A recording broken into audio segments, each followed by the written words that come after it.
when I look at the budget and you start looking at the actuals from 3 years back, because they are in the budget at least 2 years or so, and then you look back at other budgets and you can get the other actuals.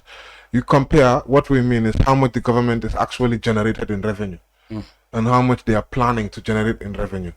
You can see that there are some gaps, right? And it means that the government is going to have to push, for example, with tax generation, and that could increase more taxes. So, which for me is a challenge. I think that might make life of people more difficult if that happens. So instead, I think they should be looking at how can they reform the tax, regime in the country, so that they can increase the base while still, making some exemptions where possible. Because you cannot tax businesses out of business and then expect that the economy will thrive because of, keep talking about economic growth. They always bring these numbers. GDP has increased. Yeah. But where is the increase going? Is it going to the ordinary people? Certainly it did not go to those people that are at the bottom there. Yeah. It goes to the people in the higher ups. All right. So when I look at the budget, sometimes I want to not focus too much on the numbers, although we must go to the numbers. Like Kex has said, when we talk about expenditure and you look at 11 billion, this budget, they are planning on debt.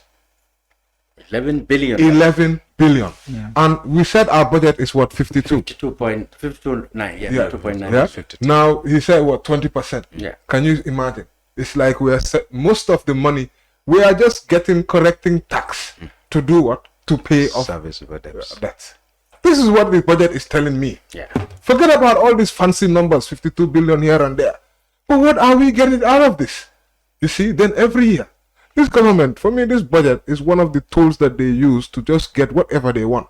They will tell you, recurrent, we will spend about, mostly, they will say it's almost neck and neck. We will spend about 20 billion here on recurrent, and we'll spend another 20 billion here on development. Recurrent is all the salaries, all these, their personal emolument, all the recurrent expenditures. That really is not that much development, but it's needed, it's crucial in running your government. Those are the manpower, right? But then the development is what? It's all the things that are going to develop the country. Absolutely. Like the roads, some of the hospitals, and some of the things that we really are lacking, that we don't have service. Every single year, they will say that development and recurrent, they will put it almost neck to neck. When you look at the actuals, you will see that they will put development, you will have about 5 billion is what they have spent. And then when you look at, recurrent, they have 22, recurrent will be still high, 22. Yeah. But then development, which they said that they will spend around the same, you see it's about 5 billion. So who is fooling who here? Sometimes I think the government need to really be fair, realistic in revenue generation. Don't push the people too hard. This year has been very difficult. Cost of living. Yeah. So next year, hopefully, I hope that one thing that I really want to see, parliamentarians demanding for the finance minister to bring the government's revenue measures and them debating it. But they never do.